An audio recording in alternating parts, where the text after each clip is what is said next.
फारूक अब्दुल्ला जी जैसे नेता सपने सजाए हुए हैं कि चीन हमारे भारत में आए, भारत पे हमला करे और फिर हमला करके भारत को हरा दे, यहां सत्ता चीन की हो जाए तो ही इनकी मदद करेगा वो।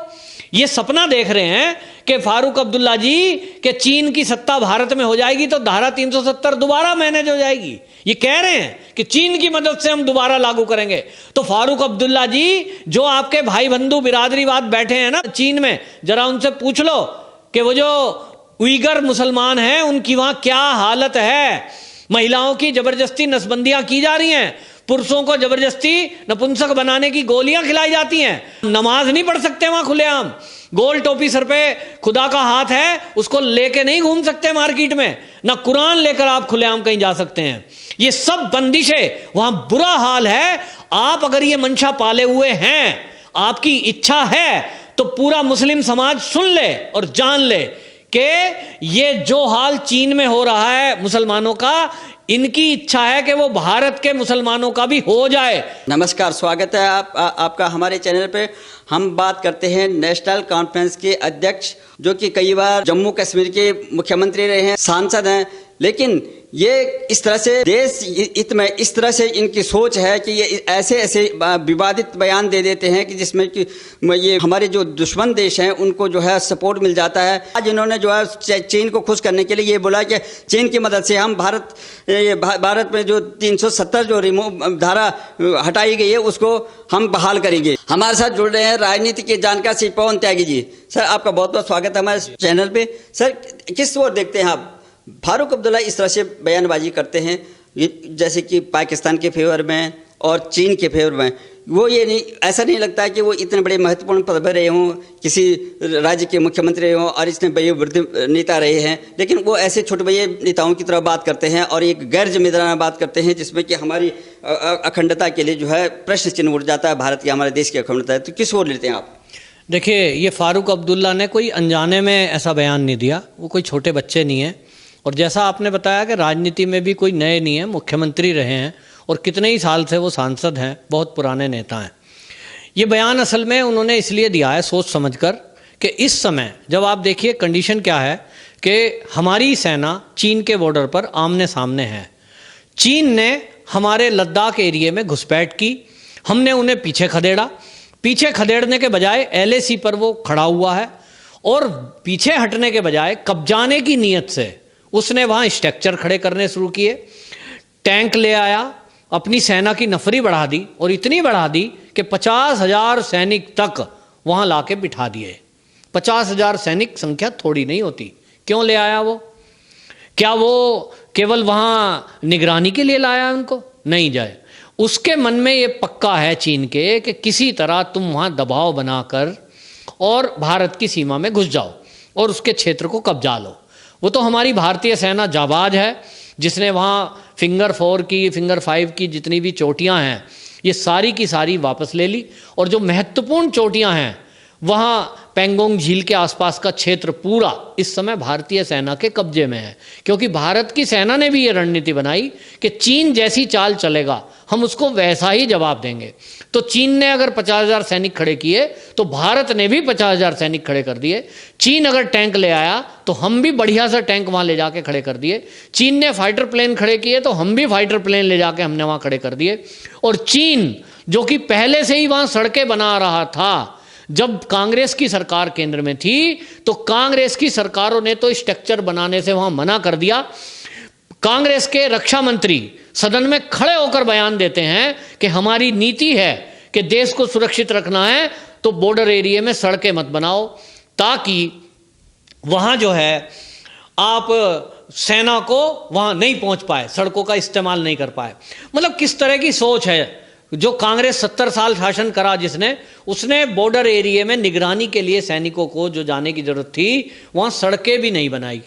इसका खामियाजा आज हमें भुगतना पड़ा कि चीन जब LOC क्रॉस करके, LAC क्रॉस करके भारत की सीमा में घुसपैठ कर रहा था तो हमारी सेना के जो लोग पेट्रोलिंग करते हैं उनको पहुंचने में कई घंटे लगे और तब तक वो सेना वहां आ चुकी थी, जिसको राहुल बाबा बार बार कहते हैं कि चीन की सेना भारत में घुस गई है, मोदी जी जवाब दें। अरे मोदी जी जवाब नहीं दें, जवाब तो कांग्रेस को देना चाहिए कि 70 साल आपकी सत्ता थी, आपने वहां महत्वपूर्ण नदियों पर जो 43 पुल अब बने हैं, हमारे देश के रक्षा मंत्री श्री राजनाथ सिंह जी ने जिनका अब उद्घाटन किया है कल परसों, ये तो 43 पुल, इनकी जरूरत सेना को पिछले 70 साल से थी, लेकिन आपने तो बनाई नहीं।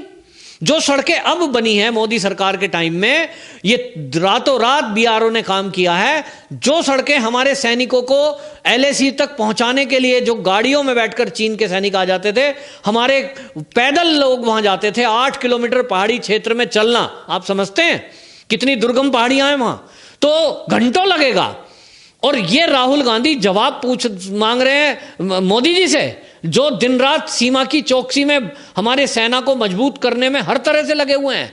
तो ये सब इस कंडीशन में जानते बूझते कि आज दोनों सेना आमने सामने है, ऐसे में जब चीन मुंह की खाने को तैयार है, उसकी जो चाल थी वो विफल हो गई। वो सोच रहा था कि हम दबाव में ले आएंगे और ये डर करके भारत वाले लोग पीछे चले जाएंगे, हम तो बहुत बड़ा देश हैं, हमारे पास इतने परमाणु बम है, हमारी इतनी बड़ी सेना है, ये डर जाएंगे और हम डरा के इस क्षेत्र में बैठ जाएंगे कब्जा जमा कर। लेकिन अब बदलता हुआ भारत है, ये मोदी जी का भारत है, आंख में आंख डाल के बात करता है और इसलिए हमारी सेना को फ्री हैंड दिया हुआ है कि सेना जो चाहे डिसीजन करे। उसको लगता है कि दुश्मन को पीछे हटाने के लिए हमें गोला चलाना पड़ेगा तो गोला, तोप चलानी पड़ेगी तो तोप, गोली चलानी पड़ेगी तो गोली चलाए। ये सेना को डिसाइड करना है। ये पहली बार है, ये मैं आपको बता रहा हूं आपके चैनल के माध्यम से देशवासियों को, कि ये पहला मौका है कि जब सरकार ने सेनाओं को इतनी खुली छुट्टी दी है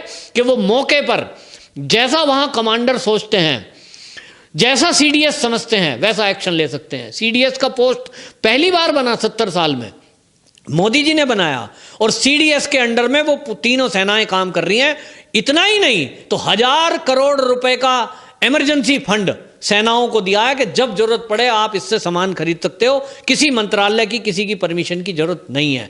इतनी ताकत जब मिली है, इस ताकत से बौखलाया चीन कि अब करे तो क्या करे, पीछे हटता है तो बेइज्जती होगी और आगे बढ़ नहीं सकता, क्योंकि आगे तो पूरी एक मजबूत स्ट्रक्चर भारत का खड़ा है। भारतीय सैनिक आंख में आंख गाड़े खड़े हैं वहां, एक कदम भी चीन का सैनिक आगे नहीं बढ़ सकता।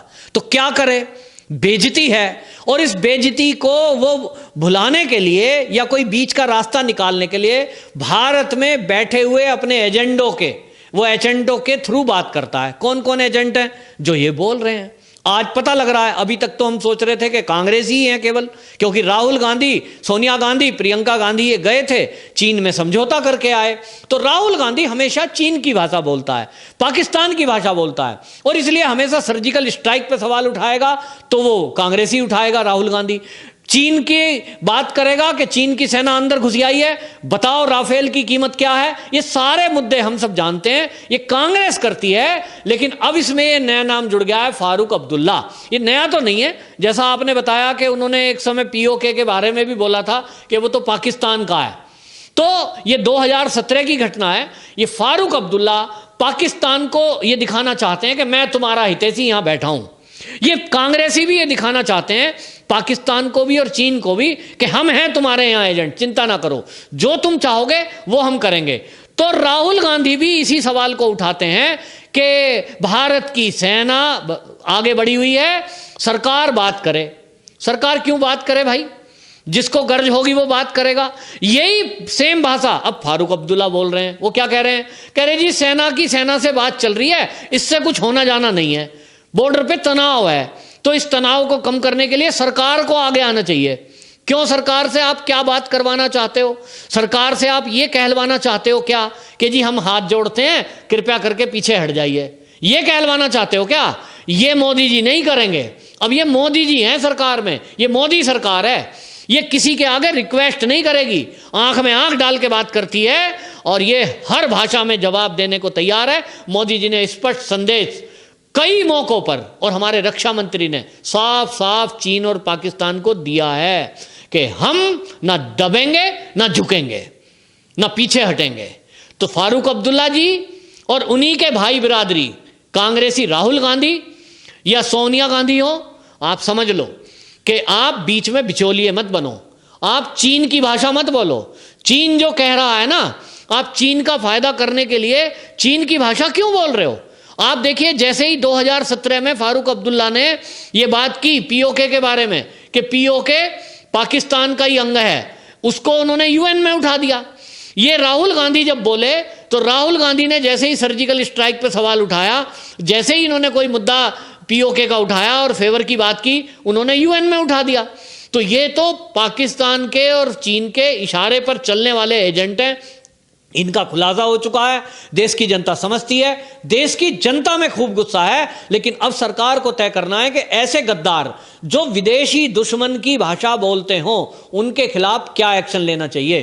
क्योंकि आप देखिए, जब भी कोई दुश्मन देश की बात बोलता हो, उनकी भाषा बोलता हो, उसके खिलाफ एक ही धारा लगती है, देशद्रोह। ये देशद्रोही हैं, इनको बड़े दिन तक जेल में बंद रखा था। ये सीएए हटवाना चाहते हैं, वो भी चीन की मदद से। इसका मतलब ये है कि फारूक अब्दुल्ला जी जैसे नेता सपने सजाए हुए हैं कि चीन हमारे भारत में आए, भारत पे हमला करे और फिर हमला करके भारत को हरा दे, यहां सत्ता चीन की हो जाए, तो ही इनकी मदद करेगा वो।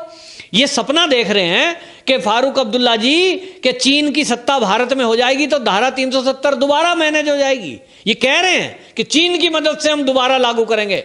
तो फारूक अब्दुल्ला जी, जो आपके भाई बंधु बिरादरीवाद बैठे हैं ना चीन में, जरा उनसे पूछ लो कि वो जो उइगर मुसलमान हैं उनकी वहां क्या हालत है। महिलाओं की जबरदस्ती नसबंदियां की जा रही हैं, पुरुषों को जबरदस्ती नपुंसक बनाने की गोलियां खिलाई जाती हैं, नमाज नहीं पढ़ सकते वहां खुलेआम, गोल टोपी सर पे खुदा का हाथ है उसको लेके नहीं घूम सकते मार्केट में, ना कुरान लेकर आप खुलेआम कहीं जा सकते हैं। ये सब बंदिशें, वहां बुरा हाल है। आप अगर ये मंशा पाले हुए हैं, आपकी इच्छा है, तो पूरा मुस्लिम समाज सुन ले और जान ले कि ये जो हाल चीन में हो रहा है मुसलमानों का, इनकी इच्छा है कि वो भारत के मुसलमानों का भी हो जाए। हिंदुओं का जो होगा सो होगा, लेकिन ये मुसलमानों के भी हितैषी नहीं है। अगर होते तो ये बात ना बोलते। रही बात फारूक अब्दुल्ला, एक ही बात बोलूंगा कि वो मुंगेरी लाल के हसीन सपने या शेख चिल्ली जैसी बातें करते हैं। इनका ख्वाब है कि चीन भारत पर हमला करेगा तो चीन की जय हो जाएगी। नहीं साहब, आप भूल जाइए। आप चीन के साथ चलो, उनके साथ लड़ो, भारत ही विजय होना है, क्योंकि भारत को विश्व गुरु बनने से कोई नहीं रोक सकता। ये विजय की ओर अब भारत चल पड़ा है। भारत के नेतृत्व में 21वीं सदी, ये उज्जवल भविष्य है भारत का, जो भारत को विश्व गुरु बनाने की तरफ मोदी जी लेकर चल रहे हैं। जैसे ये गद्दार हैं, इनको तो पब्लिक ही देख लेगी। अब जरा फारूक अब्दुल्ला कभी पब्लिक में आ जाएं तो इन्हें इनकी औकात पता लग जाएगी कि जिस पब्लिक के बेस पर चुनकर ये सांसद बनते हैं और संसद में पहुंचते हैं, देश विरोधी बयान देते हैं, तो अब देश की जनता जागरूक है। ऐसे गद्दारों का विनाश करने के लिए देश की जनता ही काफी है। लेकिन सरकार को भी सख्त कानून बनाकर ऐसे लोगों को, मैं कह रहा हूं, फांसी की सजा कम से कम होनी चाहिए, नहीं तो सख्त से सख्त सजा इनको कानून के दायरे में लाकर देनी चाहिए। फारूक अब्दुल्ला जी को समझना चाहिए कि जो धारा 370 हटाई है वो संसद में पास हुआ, संसद ने हटाई है और उसमें भारत के राष्ट्रपति के हस्ताक्षर हुए हैं। ये मामूली बातें हैं और इस तरह से जो अनाप शनाप जो बातें बोलते हैं वो देशद्रोह के अंतर्गत आती है। और हमारे संविधान के अनुसार जो है, जो लोग ऐसे बातें करें, जैसे आपने बताया कि इनमें सख्त से सख्त एक्शन होना चाहिए। और जिस तरह से आपने सरल शब्दों में देशवासियों को बताने के लिए बहुत बहुत धन्यवाद आपका।